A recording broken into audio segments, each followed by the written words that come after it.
오늘 누군가의 초청을 받고 우리 교회에 나오신 여러분들을 환영합니다. 또 누군가를 초청하여 손을 잡고 함께 인도하신 여러분들을 축복합니다. 그래도 초청하지 못했어도 나 하나쯤이라도 참석하겠다고 살아서 돌아오신 여러분들을 환영합니다. 이 자리는 누군가를 초청하고 싶은 자리이고 초청받아 나온 분들에게는 특별한 은혜의 자리인 줄 믿습니다. 지난 세월 신앙생활 방황했던 분은 오늘부터 바른 신앙의 길을 찾기를 바라고, 신앙이 없었던 분들은 오늘부터 진리를 발견하고 바른 길 찾아서 남은 인생 더욱 복된 인생 되기를 축복합니다. 저는 오늘 교회 처음 오신 분들을 위해서 설교를 준비했습니다. 기독교 신앙의 가장 기초인 복음의 핵심을 말씀드리려고 합니다. 신앙생활 오래 하신 분들, 또 잘 아시는 분들, 잘 알고 있는 것이라도 복음의 진리는 듣고 또 들어도 좋은 것이기에 또 들으면서 은혜를 누리면 좋겠습니다. 오늘 억지로 교회에 오신 분들이 계실 수도 있는데 제가 설교를 눈치 없이 오래 하면 다시는 교회를 안 올 수 있기 때문에 20분 안에 마쳐보도록 할 테니 20분만 잘 집중해 주시기를 바랍니다. 하나님은 이 세상을 창조하셨습니다. 6일간 창조하셨습니다. 마지막 6번째 날의 마지막에 하나님은 사람을 창조하셨습니다. 최초의 사람 아담과 하와를 창조하셨습니다. 하나님은 이 땅에 지구상에 에덴 동산이라고 하는 아주 아름다운 곳을 만드시고 아담과 하와를 그곳에 편안하게 행복하게 살도록 하셨습니다. 에덴 동산은 아름다운 곳이었고 완전한 곳이었습니다. 하나님은 그곳에서 사람을 사랑하고 사람에게 복을 주시고, 사람은 그곳에 살며 하나님을 사랑하고 하나님의 말씀을 순종하며 하나님을 섬기는 그런 아름다운 완벽한 관계가 유지되던 곳이 바로 에덴 동산입니다. 그곳은 사람이 자연을 다스리고 자연은 사람을 섬기고, 그래서 자연과 사람의 관계도 완벽한 관계를 누리던 정말 좋은 곳이었습니다. 하나님과 사람, 사람과 사람, 사람과 자연이 더불어 행복한 삶을 누리는 그런 곳, 에덴 동산에서 아담과 하와는 살고 있었습니다. 하나님은 아담과 하와를 그곳에 살게 하시면서 모든 것을 다 해도 좋다, 그러나 단 한 가지는 할 수 없다. 그게 바로 선악과를 먹지 말라는 것이었습니다. 자, 그러면 하나님은 왜 선악과를 만들어 놓고 먹고 싶게 맛있게 보이도록 만들어 두시고 먹지 말라고 하셨는가? 함정이 아닌가? 이렇게 생각하는 분도 있을 수 있겠지만, 여러분, 하나님께서 사람들에게 모든 것을 할 수 있고 모든 것을 먹을 수 있고 모든 짐승이 사람에게 순종하고 사람이 모든 것을 다 다스리고 관리하는 그런 권세를 주셨는데, 할 수 없는 것이 아무것도 없다면 인간은 이 모든 것이 자기 것이라고 착각하며 자기가 세상의 주인이라고 착각할 수 있기 때문에 하나님은 에덴 동산의 가운데 매일 볼 수 있는, 자주 볼 수 있는, 항상 접근할 수 있는 곳에 선악과를 두심으로 그걸 볼 때마다 먹지 말라 하신 하나님의 명령을 기억하고 먹지 않는 순종을 통하여 모든 것의 주인이 하나님이라는 사실을 기억하며 하나님 말씀을 순종하도록 그렇게 하신 것입니다. 그래서 하나님이 주인이시고 아담과 하와는 이 땅의 청직이다, 관리인이다 하는 것을 인식시켜 주신 것입니다. 그런데 어느 날 뱀으로 위장한 사탄이 하와를 찾아와 질문합니다. 하나님이 동산의 모든 과일을 먹지 말라 하시더냐? 이 질문 자체가 아니라고 하는 대답을 끌어내는 질문입니다. 당연히 아니지요. 모든 과일을 먹지 말라 한 건 아니기 때문에. 그래서 하와가 대답합니다. 아니, 선악과만은 먹지 말라고 하셨어. 먹으면 죽을 것이라고 하셨어. 죽을까 하노라 하셨어. 하나님은 정령 죽는다고 말씀하셨습니다. 그래서 뱀이 다시 하와를 미혹했습니다. 왜 선악과를 먹지 말라 했을까? 다른 건 다 먹을 수 있는데 이걸 먹으면 너희들의 눈이 밝아져 지혜를 갖게 되고 선과 악을 분별할 수 있는 지혜를 가져서 하나님처럼 될까봐 하나님 그게 두려워서 너희들을 먹지 말라 하신 거야 하고 미혹합니다. 그리고는 다시 하와가 선악과를 보니 먹음직도 하고 보암직도 하고 지혜롭게 할 만큼 탐스럽게 보였습니다. 시각이 바뀐 거죠. 그전에는 신경 안 쓰고 안 먹던 것이었는데 이제는 한번 먹어볼까라는 생각이 들기 시작한 것입니다. 그래서 결국 하와는 선악과를 먹고 말았습니다. 그걸 먹으면 하나님처럼 될 수 있다는 게임에 넘어가 버리고 만 것이죠. 그리고 아담에게도, 남편에게도 먹도록 만들어 버렸습니다. 예나 지금이나 남편은 아내 말을 잘 듣습니다. 독인지도 모르고 죽는 건지도 모르고 또 먹는 거죠. 여러분, 이것이 인간 최초의 타락입니다. 단지 과일 하나 먹은 게 뭐 그리 대단한 죄라고 생각하는 분이 있을지도 모르겠지만 단지 과일 하나가 아닙니다. 인간은 못하는 게 없고 못 먹는 게 없는데 선악과 하나만은 먹지 말아서 하나님이 주인이고 하나님 명령을 내가 순종합니다라는 고백을 하고 살아야 되는 존재인데 그거조차도 먹어버림으로 하나님 말씀을 다 어길 수 있고 내가 하나님 자리에 앉으려고 하는 교만함, 그게 바로 타락입니다. 그러니 하나님은 그 사람들에게 진노하시고 그들을 심판하시며 그 아름다운 관계를 유지하던 에덴 동산에서 추방하였습니다. 에덴 동산에서 그들은 자연이 그들을 섬겨서 과실을 내고 열매를 맺고 또 채소를 내어주는 것에서 편안하게 살았습니다. 또 모든 동물의 이름을 지어주고 관리하며 다스리며 행복하게 살았습니다. 그러나 에덴 동산 밖은 이제 정글이 되었습니다. 땅에서는 가시를 내고 엉겅퀴를 내어 땀이 머리에서 흘러내릴 정도로 고생하지 않으면 입에 풀칠할 수 없는 상태가 되었고 과거에 그렇게 이름을 지어주던 그 동물들이 맹수로 변하여 인간을 공격하는 깨어진 관계가 되고 말았습니다. 하나님과 사람의 관계가 깨어지니 사람과 사람도 관계가 깨졌습니다. 아담이 하나님이 주신 저 여자가 먹으라고 했습니다. 서로를 비난하고 서로에게 책임을 떠넘기고 있습니다. 사람과의 관계도 깨어지고 자연과의 관계도 깨지고 산산이 부서진 관계가 되고 말았습니다. 이것이 죄의 결과, 인간의 비참함, 타락의 결과입니다. 에덴 동산에는 하나님과의 아름다운 교제, 자연과의 아름다운 동행만 있었다면 이제 추방된 곳에서는 하나님과 교제가 단절되고 하나님의 사랑에서 끊어져 버리고 이제 하나님을 섬기지 못하고 이제 하나님을 두려워하게 된 인간만이 남은 것입니다. 이것이 타락입니다. 이로 인해 모든 사람은 이제 아담과 하와에게서 태어나는 그 이후에 태어나는 모든 인류는 보통 생식법으로 태어나는 모든 인류는 죄성을 갖고 태어납니다. 모두 다 죄인으로 태어난다는 뜻입니다. 그래서 아무리 내가 선하게 살려고 노력하고 발부둥 쳐도 내 속에 있는 죄성이 나를 이끌어 또 말로 죄짓고 생각으로 죄짓고 행동으로 죄의 열매를 맺도록 나를 이끌어가고 있는 것입니다.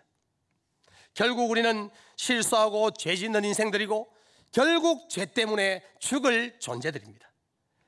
우리 힘으로는 이것을 탈피할 수가 없습니다. 여러분, 모든 인간은 마음속에 종교심을 가지고 있습니다. 그래서 사람이 살았던 모든 문명에는 과거로부터 동서고금을 막론하고 모든 인류 문명에는 종교가 있습니다. 왜냐하면 사람 속에 종교심이 있기 때문입니다. 그래서 사람들이 이것이 신인가, 이것이 뭔가 두려운 존재인가 하고 더듬어 발견하여 찾아갑니다. 그래서 과거로 갈수록 미개한 부족으로 갈수록 그들이 찾아낸 그들의 부족 신이 그 부족을 공격하는 호랑이, 부족을 공격하는 곰, 큰 뱀 이런 것을 섬기거나 또는 큰 바위, 나무, 오래된 나무 그걸 섬기거나 또는 달을 섬기거나 태양을 섬기거나 또는 귀신이 있다, 영적인 존재 그걸 섬기는 애니미즘, 샤머니즘, 토테미즘이 생기게 된 것입니다. 인간의 종교적 본심 때문에 생긴 것입니다. 인간의 노력으로는 더듬어 찾아가도 하나님의 자리에 도달할 수 없습니다. 그런데 하나님께서 손을 내밀어 더듬어 찾는 우리의 손을 잡으셔서 하나님을 발견하게 하실 때에 우리가 하나님을 알 수 있는 것입니다. 하나님 편에서 당신을 계시하지 않으면 인간 스스로는 하나님을 찾을 수 없습니다. 세상의 철학자들도 그들의 철학적 사유와 어떤 그 노력을 통해서 신의 존재를 찾아보려고 증명해보려고 노력했습니다. 그러나 그것도 불가능합니다. 참고로 중세의 신학자 또 철학자인 토마스 아퀴나스 신학대전이라는 책에서 신의 존재를 5가지로 증명하려고 노력했습니다. 첫째로 운동의 원인을 통한 증명, 모든 것은 운동함으로 운동하지 않으면서 다른 것을 운동하도록 만드는, 자기는 움직이지 않는 부동의 원동자가 존재해야 한다. 그게 신이다. 둘째로 원인론적 증명. 모든 존재에는 원인이 있는데 그 원인을 거슬러 올라가면 제1의 원인이 있다. 그게 신이다. 예를 들어서 제 아버지가 있고 우리 아버지가 있고 아버지가 있고 아버지 계속 올라가면 제일 1번 아버지가 있는데 1번 아버지는 도대체 아버지는 누군가? 끝이 없이 올라가니까 결국 그 최초의 아버지 아담은 하나님이 만드실 수밖에 없다. 이게 바로 원인론적인 증명입니다. 세 번째로 우연과 필연의 존재를 통한 증명. 세상에는 존재할 수도 하지 않을 수도 있는 그런 우연적 존재가 있고 항상 존재하는 필연적인 존재가 있는데, 우연적 존재들이 존재하려면 필연적 존재가 필수적이고 그게 신이다. 네 번째로 완전성의 기준을 통한 증명. 사물들의 완전성을 비교하는 절대적 기준이 존재해야 되는데 이 기준이 바로 완전한 존재, 신이다. 다섯째, 목적론적 증명. 세상의 모든 존재는 특정한 목적을 향해 나아가는데 이런 목적을 부여하고 이끌어가는 지적인 존재가 있어야 하는데 그게 바로 신이다. 무슨 말인지 모르겠죠? 자기도 무슨 말인지 알고 했는지. 아무튼 여러분, 이런 철학자들의 사유를 통하여, 철학적인 어떤 학문을 통하여 신의 존재를 증명하려고 노력했지만 인간의 생각과 인간의 언어를 가지고는 신을 다 설명할 수도 없고 증명할 수도 없습니다. 그래서 신의 존재는 믿어야 알아지는 것이 알고 믿는 게 아닙니다. 이해해서 믿어지는 게 아닙니다. 어떤 사람들은 도덕적인 삶을 통해서 절대적인 선에 도달하려고 노력했지만 아무것도 이루지 못했습니다. 아무도 그게 도달하지 못했습니다. 석가모니도 보리수 아래에서 묵상하면서 진리를 깨달았다고 합니다. 석가모니가 깨달은 진리는 이것입니다. 세상의 모든 행위가 고통을 일으킨다. 그 고통은 욕망 때문이다. 욕망은 몸과 마음을 고요하게 해야 없어지는데 옳은 관념과 행동을 통해서만 고요하게 된다. 그 말을 거꾸로 말하면 옳은 관념, 옳은 생각과 옳은 행동을 하면 마음이 고요해져서 욕망이 사라지고 욕망이 없으니 고통도 없어진다. 그런데 그런 사람이 이 인류 사회에 한 명도 없었습니다. 세상 그 어떤 사람도 바른 생각과 옳은 행동을 통해 욕망과 고통을 없앤 사람 없습니다. 결국 어떤 사람도 스스로 자기 속에 일어나는 욕망을 통하여 생기는 죄성, 욕망의 근원인 죄의 뿌리를 제거하여 자신을 죄로부터 구출해낸 사람은 한 명도 없습니다. 인간은 죄악된 본성 때문에 어쩔 수 없이 죄짓다가 죄 때문에 어쩔 수 없이 멸망하는 존재입니다. 그런데 여러분, 여기까지만 생각한다면 얼마나 비참합니까? 그런데 이런 비참한 존재, 죄의 투성이인 존재를 하나님이 그냥 두시지 않고 죄를 해결하고 용서받을 길을 주셨습니다. 기회를 주셨습니다. 죄를 용서받고 하나님의 자녀가 되는 기회를 주셨습니다. 지옥 가지 않고 천국 갈 기회를 주셨습니다. 요한복음 3장 16절에 하나님이 세상을 이처럼 사랑하사 독생자를 주셨으니 이는 그를 믿는 자마다 멸망하지 않고 영생을 얻게 하려 하심이라. 하나님이 세상을, 우리를 너무나 사랑하여 독생자를 주셨습니다. 예수 그리스도를 이 땅에 보내셨습니다. 예수를 구주로 믿는 자마다 멸망하지 않고 영생을 얻을 길을 주셨습니다. 이것이 바로 복음입니다. 복된 소식입니다. 여러분, 우리는 죄인들입니다. 저는 제가 여러 번 이야기했지만 저는 굉장히 착한 교회 오빠였습니다. 저는 교회 오빠로 자랐기 때문에 저는 사고를 친 적이 없습니다. 누구를 때려본 적이 없어요. 맞은 적은 있어도 싸움을 못해요. 황급하게 도망을 가든지 빨리 사과를 하든지 싸워본 적도 없습니다. 그래서 저는 경찰서에 잡혀가 본 적도 없고 학교에서 정학이나 대학을 맞아본 적도 없고 저는 검찰청에 불려간 적도 없고 법원에 간 적도 없습니다. 여기 지금 우리 앉아 계신 분 중에 교정청에 일하시는 이 교도관이 계시는데 저는 교도소도 가본 적이 없습니다. 제가 오래전에 한 20몇 년 전에 목사 초년생 때 부산교도소에 간 적이 있어요. 잡혀간 게 아니고 예배를 인도하러 갔습니다. 근데 제가 그때 32살인가 밖에 안 돼가지고 한 번도 가본 적이 없어서 굉장히 쫄았어요. 교도소 가면 굉장히 큰일이 일어나는 줄 알고 제가 깜짝 놀랐습니다. 교도소 갔더니 예배를 드린 사람이 수백 명이 있는데 전부 다 열광하며 찬양을 부르는 거예요.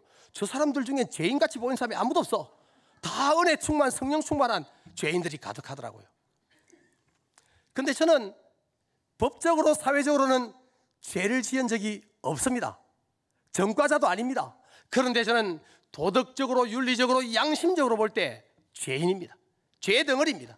저는 악한 생각을 했고, 미운 생각을 했고, 저는 생각으로 사람을 죽이기도 살리기도 했고, 제 입술로, 제 말로 비난하고 저주하고 협박하고 나쁜 말들도 했습니다.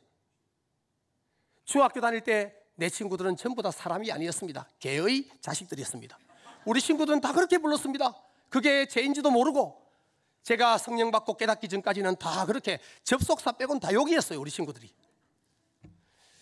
그런데 여러분, 이런 죄 덩어리를 그대로 가지고 죽고 나면 끝이 아닙니다. 여러분, 죽으면 끝이고 사라질, 썩어질 몸 아닙니다. 우리가 육신의 죽음에 눈을 감고 다시 눈을 떠보면 하나님의 심판대 앞에 서게 됩니다. 이 땅에 살아온 모든 인생과 모든 말한 것과 생각한 모든 것이 낱낱이 드러나 비디오처럼 다 공연이 될 것입니다. 다 보여줄 것입니다. 우리 인생이 부끄러워서 숨어야 될 것입니다. 그래서 죄 지은 인생 때문에 하나님은 우리를 유죄 판결하여 지옥에 떨어뜨릴 인생들입니다. 그런데 하나님은 우리에게 기회를 주셨습니다. 이 땅에서 회개할 기회, 죄 용서 받을 기회, 자신의 죄를 고백할 기회를 주셨습니다. 그래서 저는 죄인이지만 예수를 구주로 믿고 회개하고 용서받았습니다. 그래서 내가 심판대 앞에 설 때는 너는 비록 이 땅에서 죄를 짓고 살았지만, 저 불신자나 별 차이 없이 살았지만, 그러나 네가 가장 잘한 것은 회개한 것이고 예수 믿은 것이고, 그래서 내가 용서받아서 이제는 원래는 죄인이었으나 의인이라 하는 내가 인정을 해주었고 너는 용서받아 천국행이다, 이런 판결을 받게 될 줄로 믿습니다. 여러분, 우리는 다 죄인이고 지옥 갈 만한 짓을 하고 사는 인생들입니다. 그런데 용서받을 길을 주셨습니다. 우리의 죄의 값을 대신 지불할 희생양 예수님을 이 땅에 보내주셨습니다. 우리 죄 때문에 내가 죽어야 될 십자가에서 예수님이 내 죄를 대신하여 내 죄를 짊어지고 십자가 위에서 죽어주셨습니다. 그러므로 내 죄를 그 십자가 위에 올려놓기만 하면 용서받는 줄 믿으시기를 바랍니다. 갈라디아 3장 13절에 그리스도께서 우리를 위한 저주를 받은 바 되사 율법의 저주에서 우리를 속량하셨으니 기록된 바 나무에 달린 자마다 저주 아래에 있는 자라 하였습니다.